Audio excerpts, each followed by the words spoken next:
ஓம்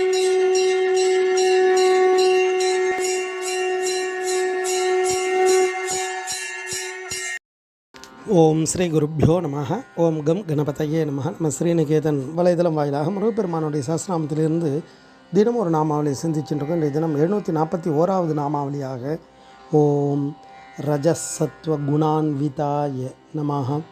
முருகப்பெருமான ரஜோகுணம், தமோகுணம், சத்வகுணம் என்ற முக்குணங்களை உடையவருக்கு நமஸ்காரம் அப்படின்னு வர்ணிக்கிறது.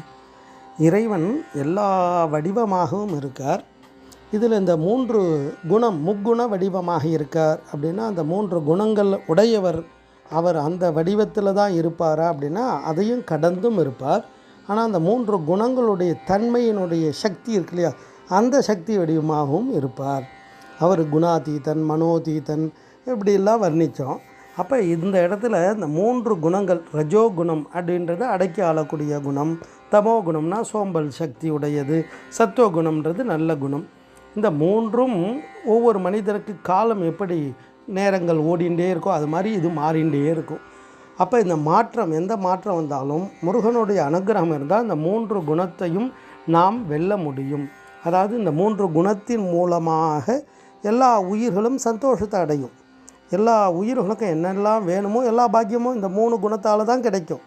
இந்த 3 குணம்ன்றது ஏதோ ஒன்று குறைன்றது கிடையாது. ரஜோகுணம் அப்படின்னும்போது அடக்கி ஆளக்கூடிய குணம், அது அதிகமாகும்போது தான் துன்பமாகும். தமோகுணம் தூக்கம், சோம்பல்லாம் இருக்கும், தூங்கினா தான் சக்தி கிடைக்கும், தூங்கிகிட்டே இருக்கக்கூடாது. அதே மாதிரி சத்துவகுணம் எப்பொழுதும் அந்த சாந்த குணம்னு சொல்கிறோம் இல்லையா அது.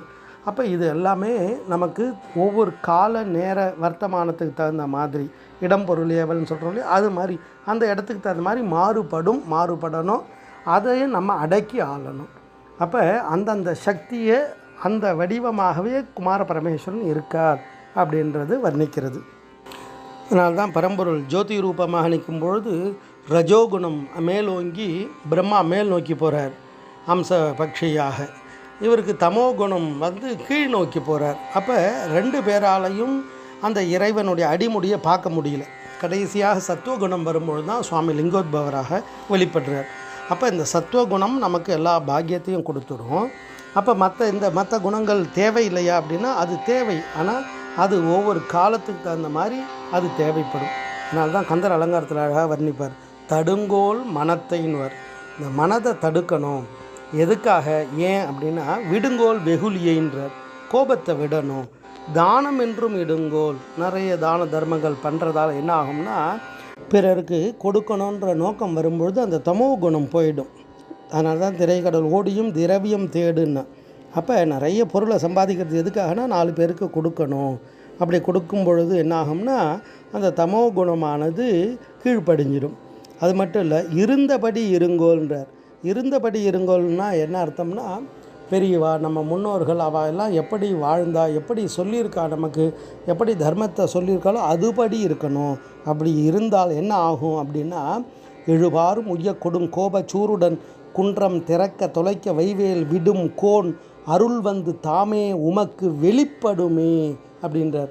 சுவாமி இதெல்லாம் செய்தால் சுவாமி வெளிப்படுவார். அந்த சமயத்தில் நம்ம மனதில் இருக்கக்கூடிய இந்த ரஜோகுணம், தமோகுணம், சத்துவகுணங்கள் எல்லாம் குரு அருளால் நமக்கு சாந்தமாகி அத்தனையும் அந்தந்த தேவைக்கு தகுந்த மாதிரி வெளிப்பட்டு நமக்கு பாக்கியத்தை கொடுத்துடும்.